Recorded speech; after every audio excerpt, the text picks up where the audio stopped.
Good evening. This is Life of a Dad of 5. Bringing another podcast. This time here we're dealing with my oldest son, and he's dealing with ADHD. Love him to death.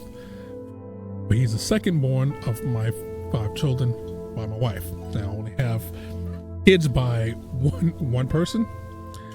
So all the things you see me dealing with is I don't have to deal with baby mama drama or anything else like that. I just deal with my nice, intact family. Okay, Jaquez was born, normal, healthy kid, like I said before. All his digits, everything is great. Coming into this world, like his name, we nicknamed him Papa Cool. His name used to be Diddle Diddle, but he came in this world easy. He didn't give my wife too much trouble.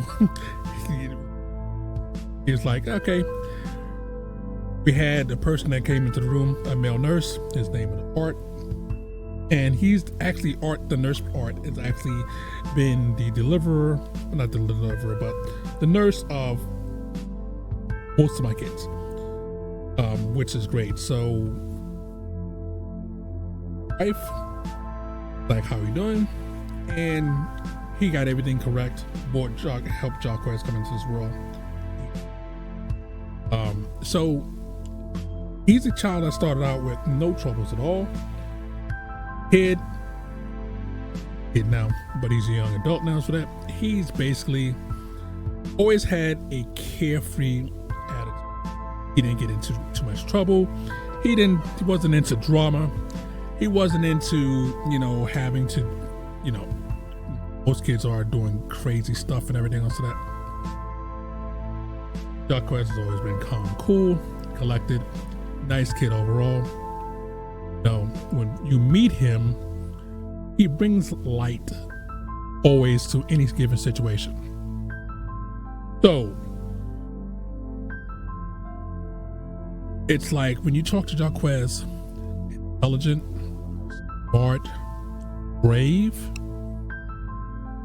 His interaction with his siblings are like this.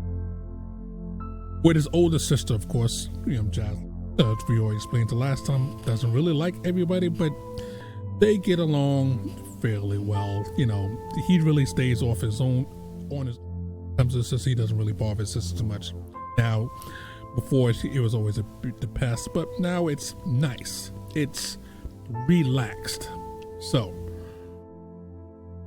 getting on with his older sister, they get along semi-good. Then you have the next sister up. That would be Jonica. Younger than him, everything is like that.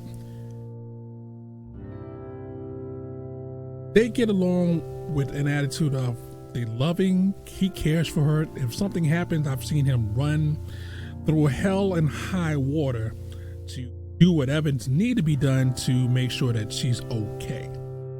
So yes, like I said, brave. He's that type. But we'll get to why his bravery is even more special in a minute. So with Jonica, so that they get along most of the time fairly well and everything else like that. Tends to ride a little bit roughshod on him, get him to do what he needs to do. But again, most of the time his relationship with that sister is, I would say, fairly great. Next up is brother, which is Mr. Ray, which will come, that'll be one of the episodes forthcoming. His actual name is Raymond. They get along like 2 peas in a pod. When you see one, you see the other. They're usually playing a video game together, doing something together. It's just, when you see one, you see the other. It's just their nature. Most brothers, fight and everything else like that. They have playful banter, they like back talk each other and everything else like that. So his relationship with his brother, again, also great. Excellent. Okay. Then you have the last child, Raya. Same situation. She's younger. She's a pest to him and everything else that she likes to say, Jaquez, can you do something? And so he's like, oh, come on, really? I do. Again, this is his words. But he says, please, please, please, please, please. Okay, fine. And he does it. Again, if anything happens to him, so that if he's outside, he's anywhere near, so that, you know, it overrides anything else to make sure that she's safe. If she's crashed, she's cracked up and everything else, that he does whatever he needs to do to get her safe and everything else, that, and then you'll see symptoms start after that point there. So with his siblings, for the most part, gets along with them great. He's like the peacemaker. He gets along. Now, his core personality is like mine. If you actually look at his picture now and my picture when I was younger, besides the shade difference, so that he looks exactly like me. But he doesn't think like me, doesn't act like me. Acts more like his mom. Now, Wes has some medical conditions, mentioned ADHD that he has, but he also has a bad allergic reaction, unfortunately, like I do to spider stings, bee stings, things in general. So situations where if you see a spider, most person would see a spider and like, it's a spider, just a walking void, so that panic sets in. Debilitating panic that, you know, most people are like, okay, it's just a spider, keep on going, it's just walking. No. When that first started happening when he was younger, because again, I was doing some work underneath the house, and again, we didn't know he was allergic and everything else, so that I said, son, can you, because again, he was younger, so that all you have to do is pass me some stuff underneath the house so I can finish doing the work I need to do. Okay, the oldest wasn't available at that time, so starts to go underneath the house, and because again, I had lights underneath there. He sees the spider slide and literally froze, panic. You can see the terror on his face. I'm like, okay, that's not normal. That's not good. Sorry about that. Why is there terror on his face? You know, it's not that big of a deal. I'm allergic to bees, you know, and again, a lot of insects and everything else to that, but I don't panic. It doesn't make me, you know, freak out. It's like, okay, bee, whatever it is, freeze for a second, watch where, let's see where it's going to go, and then keep going about my business. Work for him. So, and again, we didn't know he was allergic and so everything, so that until, you know, we had a situation where a spider bit him, and so that, and then from there it escalated quickly. You know, we had to get him to the emergency room and everything else, so that we got the medicine, and that made him better. So that's when we learned that he had a big allergy like I did, so that, and he has an EpiPen and everything else, so that.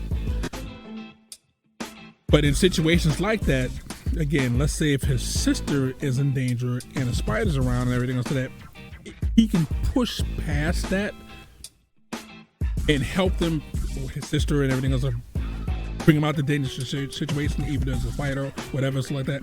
But then the minute that she's safe, his anxiety kicks in so bad that, you know, he freaks out, you know, yells at her, yells at whoever the person is. Why would you put yourself in this?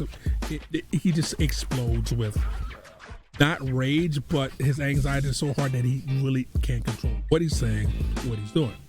Okay, so since that happened a couple of times, I'm like, okay, that's not natural. Let's, you know, again, go get him checked out. Let's see what's wrong. Now,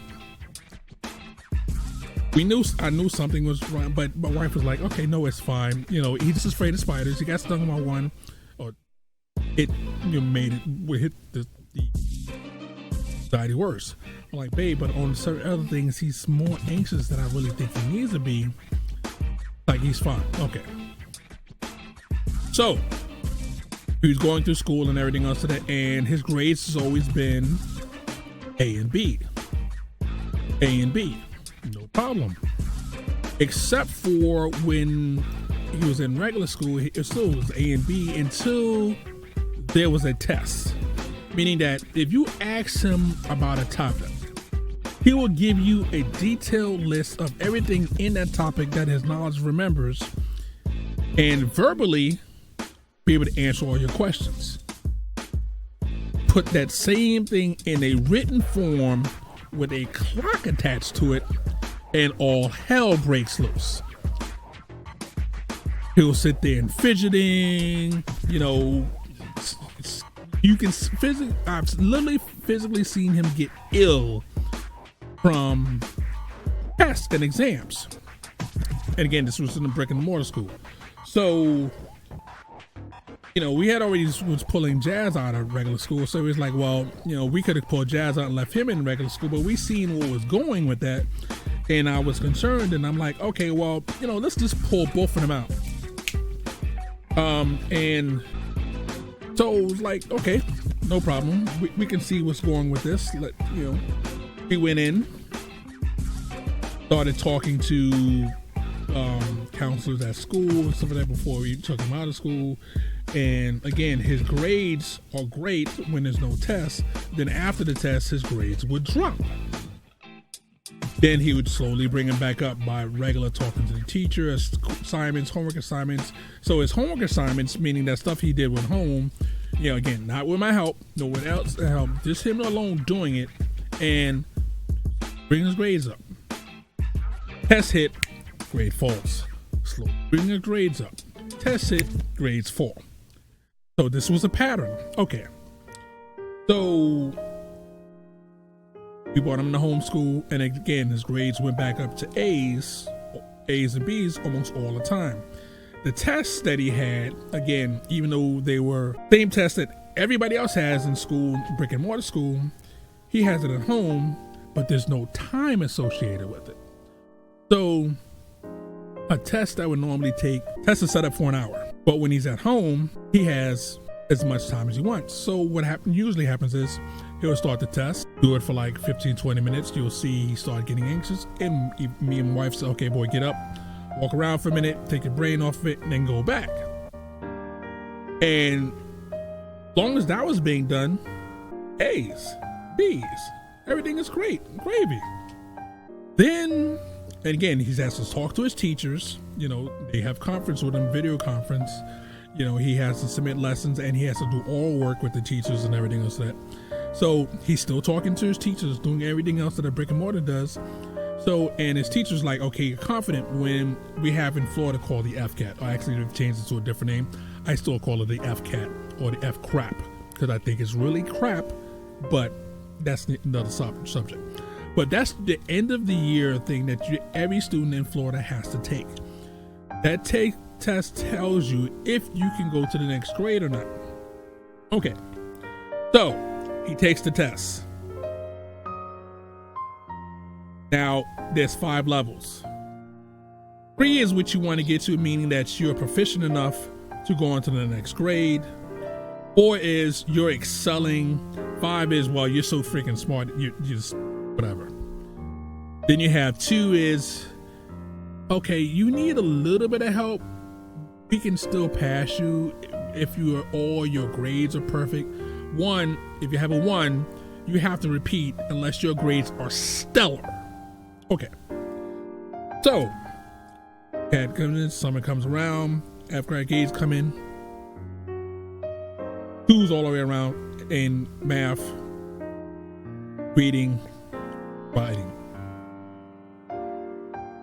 Appointment, because I'm a dad, I'm like, okay, how do you blow this? I mean, then my wife was like, babe, maybe we need to, you said this before, maybe we need to have him looked at. Maybe we need to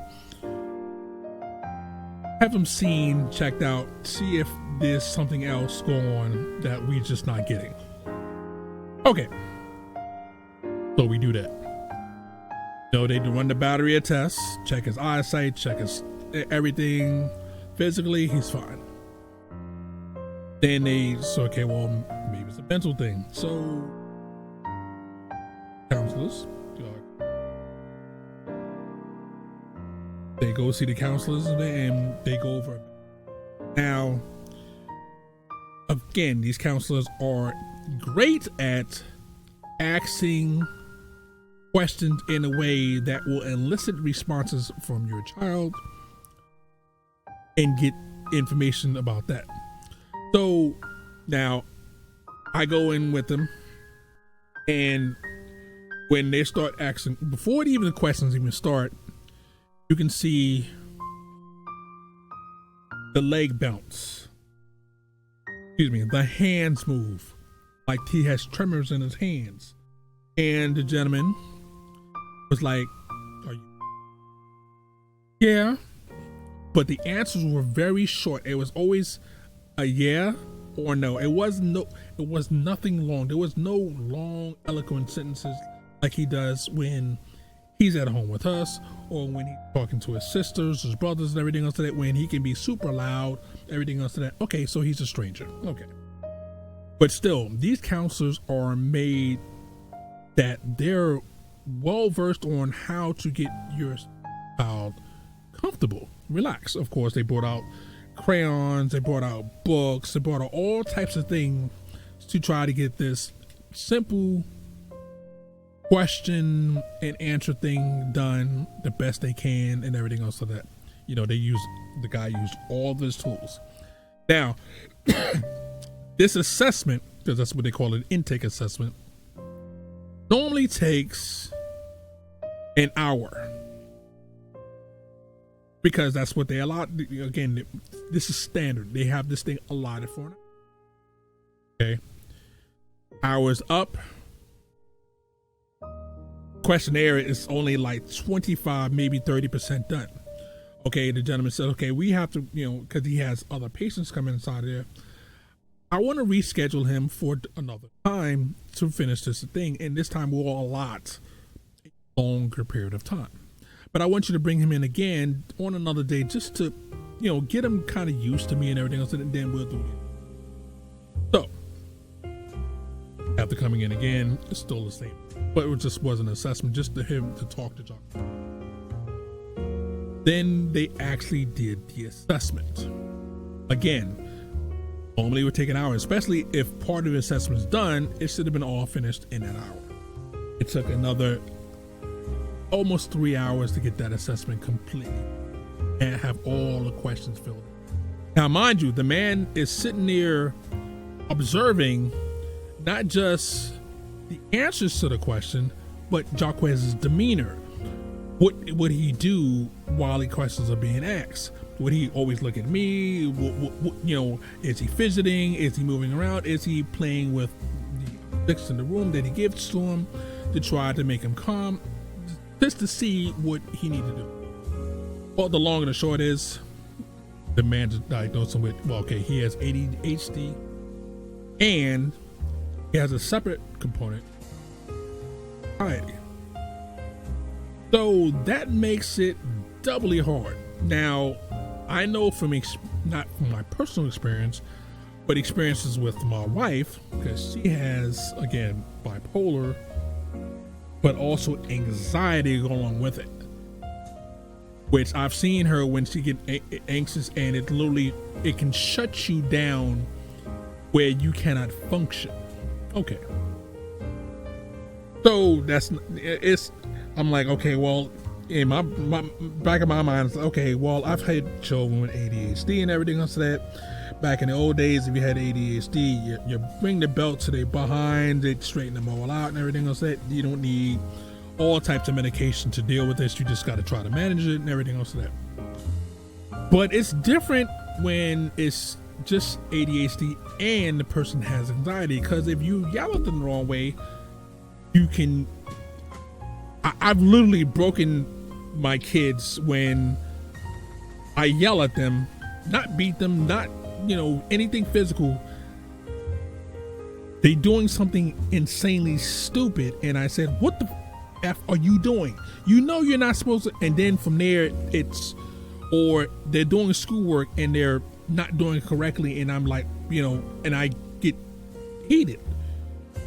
And literally, I've had him completely shut down, crying, you know, and then my wife said, you've broken the child. Again, you have broken the child. I didn't say anything. Again, I'm not cursing at him. I'm not saying, words that hurtful, soul breaking words, like you the dumbest person. No, I don't do anything like that. Now don't get me wrong. That may slip out at times when you have to push me so far. But I'm talking on a normal basis, me raising my voice in a certain tone that can literally scare him and some of my other kids. So I have to like, okay, get out my face. Just go away. Go somewhere until I can control myself so I can help him. Okay, so of course, the counselor gives some medicine for him to take. The medicine works to a point. Now, unfortunately, our insurance isn't the best insurance in the world, so we have the standard medication, the one you have to take morning or at night or both. But it has a limit to how long it actually works. So if you take it at the beginning of the school day, great, you can get through most of the subject until it fades away and wears off. But that only helps with the fidgeting and everything else like that. That does not help with the anxiety. Learning to cope with the environment that you feel like the walls are closing in on you, hard. So I want to show you what his grades are normally.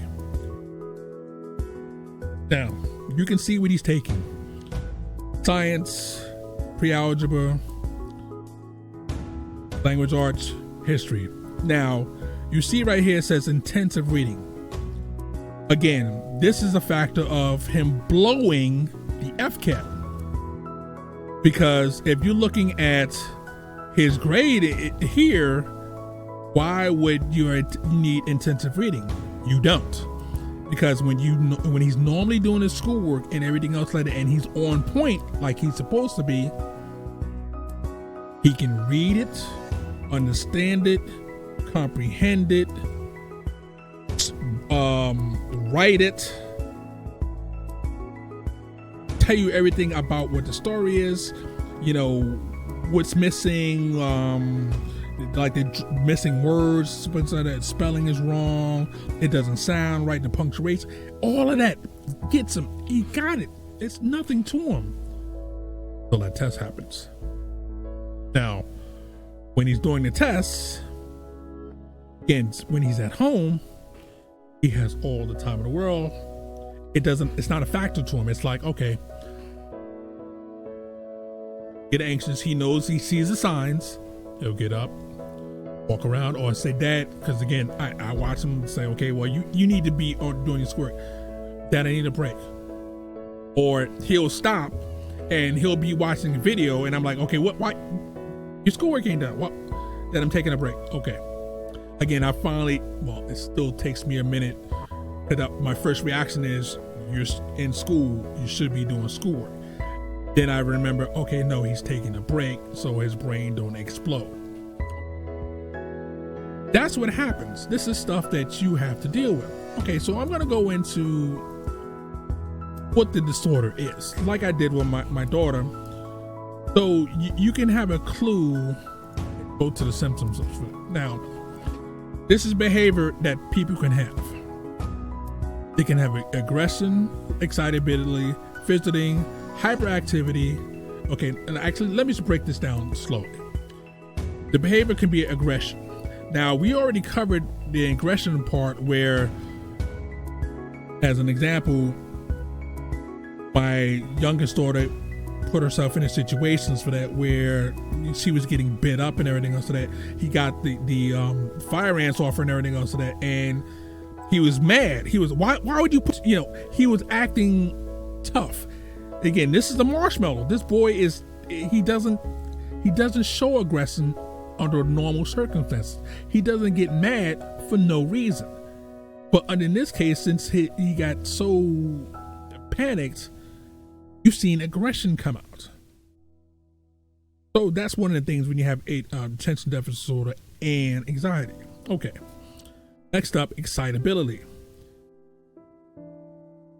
He gets excited over things that we call, to me, are trivial. Even when I was a kid, I didn't get excited over a lot of things because, okay, it's not really a big deal. It's something that's going to be life-changing. Got a new toy, or you got a new, you made a new level on a game, or yeah, it's a good thing that you did it. But he gets to the point where, he gets to the point where he's so loud that wife is a Chacoas. She yells because he's gotten so loud over something that's not really a big deal. Again, I know as a kid, everything is a big deal, but there's a point of being ridiculous, and that's what we're talking about. Fidgeting. Okay. He can't sit still. When, excuse me, when he doesn't take his medicine, or if he gets to take his medicine, literally, his leg is always moving. His hand is always moving. Some part of his body is always moving. Even when you're supposed to sit still, not supposed to be moving, he's always moving. Now, hyperactivity is a bit difficult.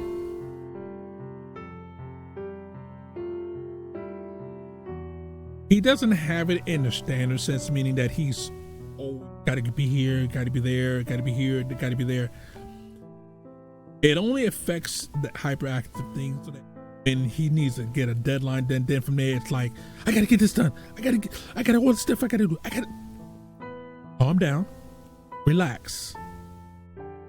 You can do this. If you calm yourself, you can get this easily. But when he gets into hyper mode, it affects his judgment on things. He basically rushes through, again, like a test. FCAT, I'm going to keep going back to that because this is what happens. We have him, he has a 504 plan, which actually gives him extra time. So a standard person is supposed to get whatever the test is, let's say an hour. His time is double, so he has 2 hours. Yet that same test that he's supposed to take exactly more time to do, he completes the test in 15 minutes. And I'm like, there's no way, you know, they've called me back and called me early and stuff for me to come pick him up and everything else like that. Like, no, he's done yet. He's supposed to have this long. Well, he says he's done. He's already handed in the test. You know, when you face palm yourself like, boy. Then he's so excited that, again, this goes back to the excitability. Dad, I know I did good on the test. I know I did good. And everything in my body is telling me, F this up. But you have to encourage and say, okay, hopefully you did very well on the test today. You got finished fast and everything like that. But next time, why don't you sit there and take your time? You have all the time in the world. You had 2 hours or sometimes 4 hours to get this done. Relax. Take it a little bit at a time, then move. Or if you have all this time left, go back over your answer slowly and activity. Impulse. His impulse control is bad. I want to buy this. I want to get that. I want to. Oh, this is the newest thing out. Dad, can I? Now again, he works. You know, he does stuff around the house. He does stuff outside. He does whatever he needs to do to make money. It's like the bipolar component where somebody's always buying something, always for that. He has bad impulse control. He's like, oh, I want to get this thing here. Okay, tell me about what you want to get. Well, if you wanted this thing, why do you want it? What's it about? Okay. How much is it? I don't know. Now, he already knows, and I'm not going to say you can have this. It's not like I'm not made of money. So you know, goodness well, I'm going to have questions. I'm going to have why you want this. What benefit is it to you? Even if it's a game that you're playing with and everything like that, and it's a DC downloadable package for that, what is it going to give you that another game is not? Or another thing inside of it, or can you earn it on your own in the game? So go back, go research. Again, this is a symptom. Irritability, he doesn't really have this. He has the irritability with not getting it. He feels that it's supposed to be, again, with the hyperactivity, instantly done. If I do this as fast as humanly possible, it's done. And when I tell him, no, you cannot do it that fast, you need time, that's when he gets irritable. Irritability is, I don't feel like doing that. Could have been done already. No, you can't. Yes, you could have been done, but it wouldn't have been done right. Again, impulsibility, irritability, lack of restraint. It's the same thing. If he had his own money that he didn't have to come with me, even though he does. But most of the money, when he earns money, we have it in an account, my account or mom's account. Whatever money he earns, it's available for him to buy, but he still has to come to us to use our card to buy it. And again, it goes back to, really need this. Now, if he's had money before, when he had his own little card that his aunties that had money, and that thing was insta-gone. Within a day, what'd you spend it on? Well, I bought this game here and this game here. Why? Can you even install these games? I don't know. Doesn't have restraint on things. Repetition, words of action. Again, he can say the same thing ad nauseum over and over again. Talk about whatever and tell you the exact same experience 4 times in a row. Or he'll do the exact same thing, which he knows he's not supposed to do, again and over again. So that's the behavioral side of it. Let's go to the cognitive side. Again, now I've always expressed this. You've seen his grades. If you haven't seen his grades, let me explain.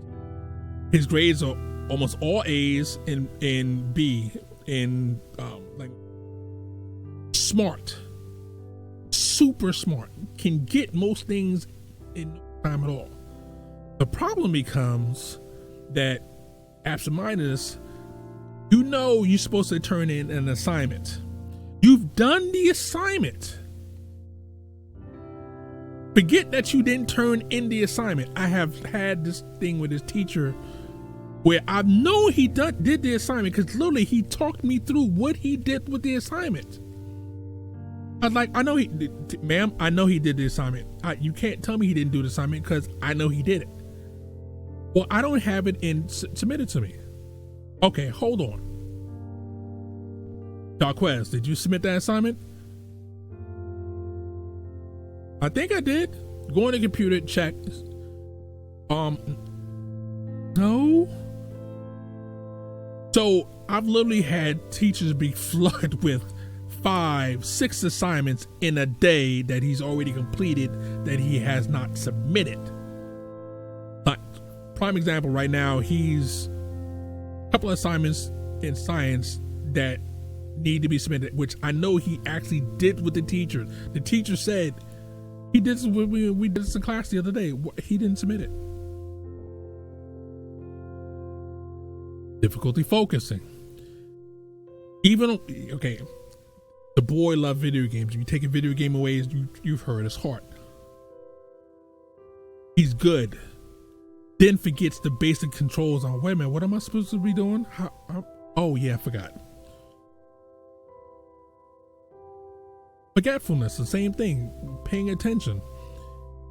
Literally, we call it off going into space. Now, he doesn't do it as much as Jaslyn with her condition, but it does happen to him as well. He just,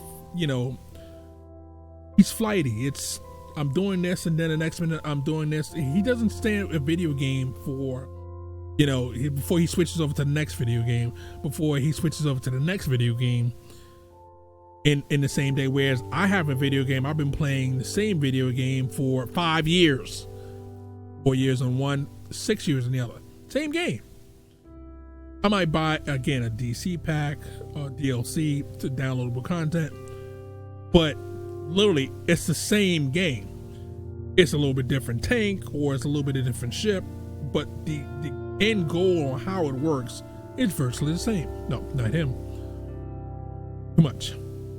Now, mood, anger. Again, the anger only comes in when he is super, back to the next word, anxious. When he is anxious, then the anger can come, but it's not a standard of what it is. But his anxiety, again, is through the roof. Anything that exerts pressure on his being, that I need this done now, or I need to this right now, can break him, especially if you say it in the wrong way. Same thing, and boredom. No internet is like, okay, what am I gonna do now? Your thumbs. That's what my parents used to tell me. If you don't have anything to do, go to sleep. But that's boring. Absolutely. He will pester you, or me, or my wife, because he's bored. Mom, can I do this? Can I do that?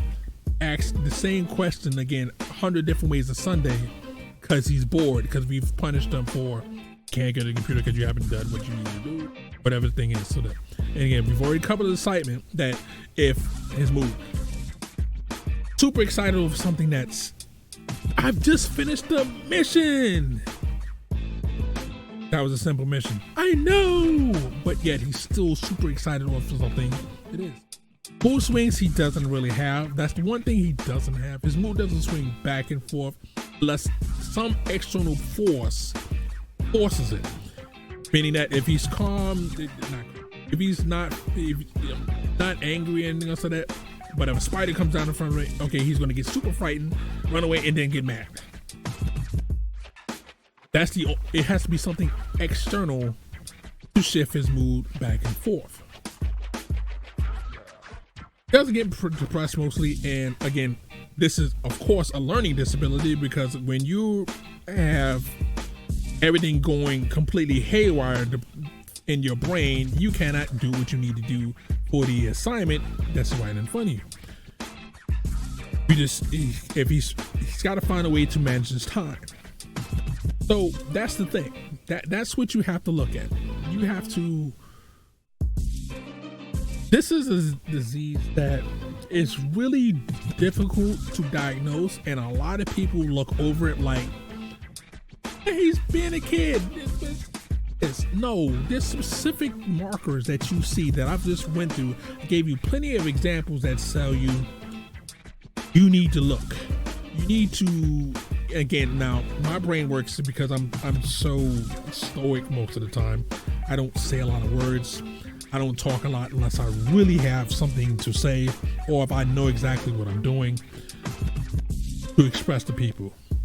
That's what I'm trying to give y'all guys in these podcasts, a little knowledge of what my life is like on a known basis. So I tend to look, listen, and I can go over in detail exactly what I see and what I think the person needs help. And I do that to myself, of course. But for others and my family members, that's what I do. Now, people are asking, well, what's the connection between ADHD and anxiety? Well, again, the impulse, the hyperactivity, the fidgeting, the short attention span, and the restlessness. Like, you always have to do something so that it can overwhelm you. If you're feeling that everything is going to close in on you, it makes you that you can't function. Now, my wife has anxiety, and again, I've seen her shut down. My son, when he has an anxiety attack, I've seen him where he shuts down. It's a disease that it will basically make your life completely miserable.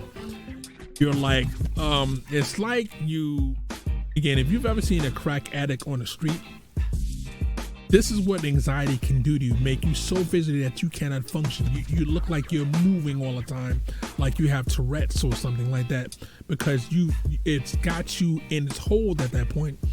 And hopefully you have someone around you that can say, okay, boy, I've plenty of times I've said, okay, just go, leave that assignment alone. I don't care. Go somewhere else, take a break.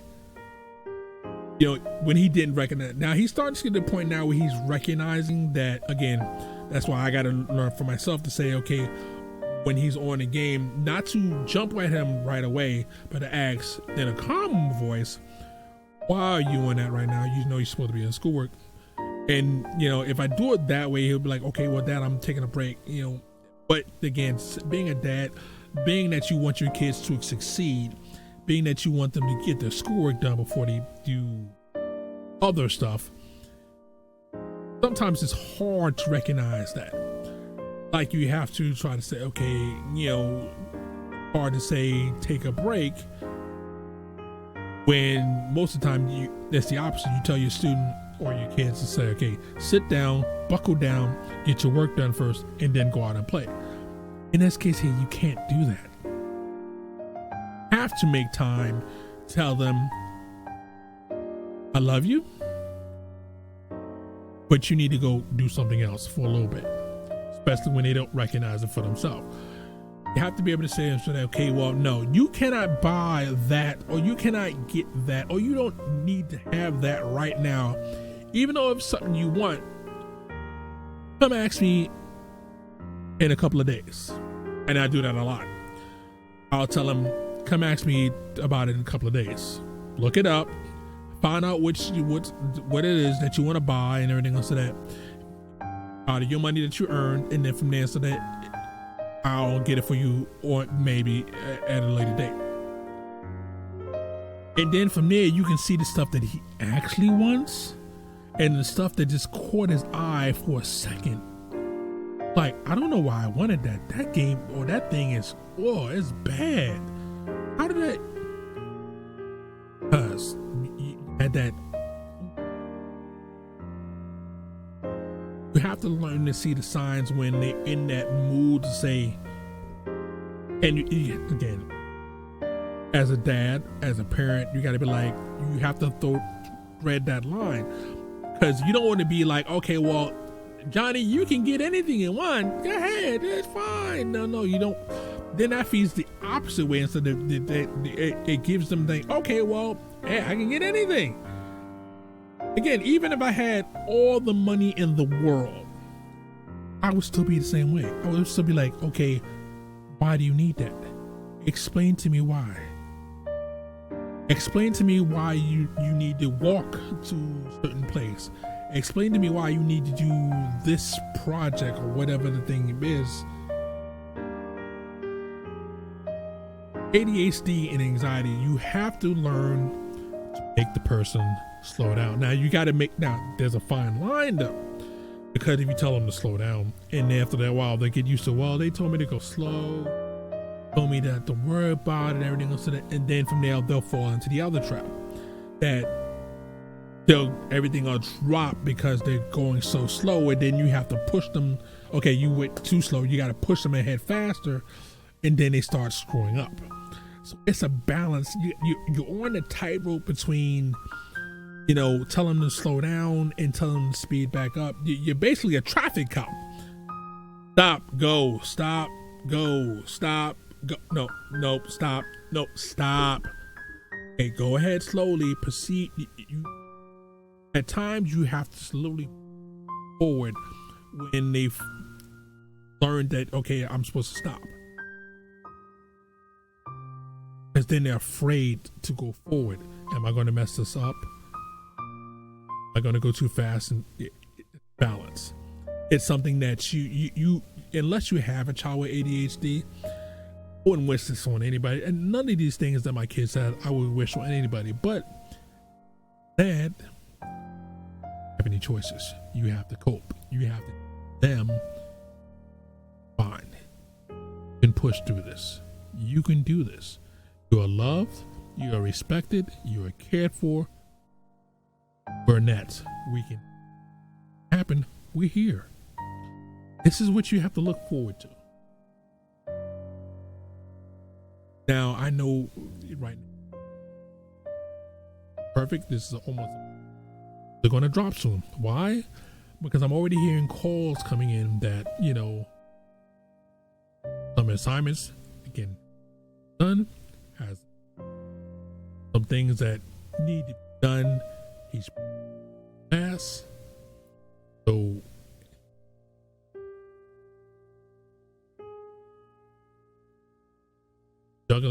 the person that has anxiety is like juggling 2 different people at once. So when I say I have 5 kids, sometimes it feels like 8, 12. Love them, care for them, push them in the right direction, get there.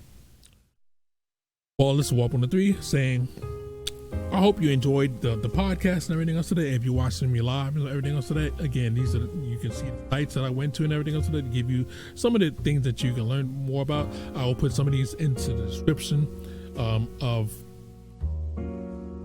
if you're seeing it on Twitch and everything else today.